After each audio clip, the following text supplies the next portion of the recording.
السلام عليكم، مرحبا بكم في هذا الفيديو. نتمنى ان شاء الله يلقاكم في تمام الصحه والعافيه. ان شاء الله غادي نقدم لكم واحد الطويجين باللحم. اما ديروا اللحم ديال البقر او اللحم ديال الغنم مع الخضر، كيجي الصراحه رائع رائع ولذيذ. كناخذ من الطويجين ديالي كنديرو فوق البوطه حتى كيسخن. كندير الحيمه ديالي اللي غادي نضيف. غادي ندير البصله المقطعه رقيق والزيت والملح. غادي نشحر دوك الحيمات مع البصله والزيت والملح.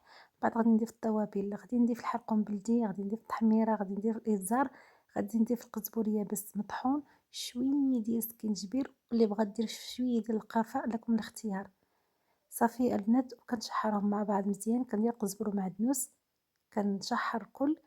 يمكن لكم انكم ديروا واحد نص ديال المطيشه او مطيشه كامله، تشحروها معاهم حتى كدبل تماما. ضيفوا الخضره اللي متوفره عندكم كلها البنات.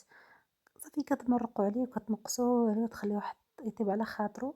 من بعد كديروا فوق منه قزبور ومعدنوس. بالنسبه للمطيشه انا كنضيفها في الاول، ما نضيفهاش في الثاني. صافي كتقدموه مع رشيشه ديال البزار.